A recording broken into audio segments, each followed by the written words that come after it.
Harry? Hey, how you doing? Pretty good. Can I talk to you just between me and you and God? Yes, sir. I want to go home and rest, and I don't want to have a lot of problems.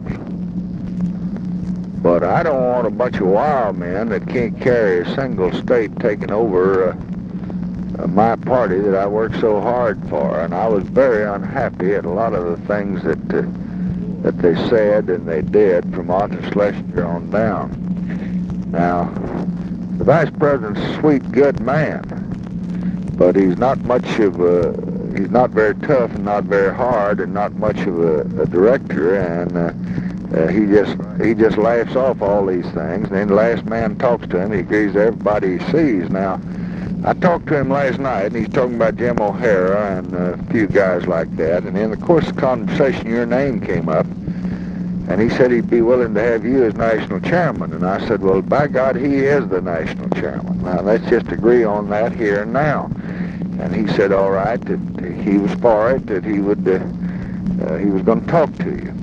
I talked to him today and asked him if he'd talk to you. No, he said he's going to do it a little later, that he was going to do it. I said, now, Hubert, I don't want to fight you, but I'm not going to go out here and let one of these damn screwballs or let one of these Schlesinger groups take control of this party machinery. You promised me to begin with what you'd do, and then you didn't do it. Kennedy's got in there, and a lot of them got it over. And I want a Democrat that has some little knowledge of our section, that has been elected, and we lost more states than we ought to have lost there, and we lost it just because we don't know how they feel, how to handle it, and I want a liberal man, and this fella can give some time to it and can practice law, and we can get him all the help we want to, and I will do what he tells me to do to help, and Lady Bird will, and all of our appointees will, and all of our employees will.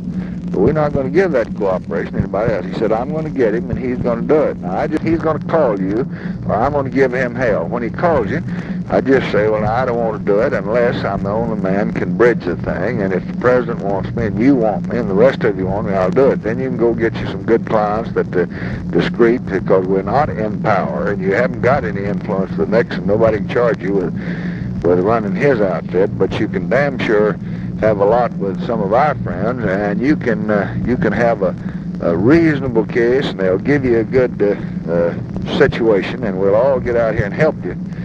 And I'm not going to be active, and I'm not going to, if I did, I'd run for president, but I'm not going to see them take this thing and throw it away and just neglect it and let another Democratic advisory group come in here and just be a bunch of hellraisers like McCarthy did. And he's thinking he's going back and run for mayor or senator of Minnesota or something. I don't know what he's getting ready to do, but the party can do this, and he's going to call you in my judgment if he keeps his commitment to me. And if he does, I want to prepare you for it. I don't want you to tell another human I talk to you. I don't want any credit for anything. I just want you to do it. Now, I won't tell Humphrey if you don't want me to. No, I don't want you to tell anybody. Well, I understood that. I said me and you and God. I don't want you to even tell your wife. I love her, but I don't want her to know it.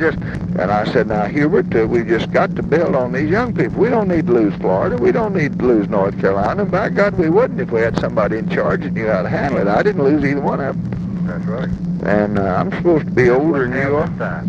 And I'm supposed to be older than you are. And I'm supposed to bundle everything so forth. But let's get a manager in here that's been elected to something, and that's run something, and that's been an executive that people respect. And I said, I'll respect him and carry out his orders. If you'll do the same thing, we'll go somewhere. It's the greatest position in this country when we're not in power.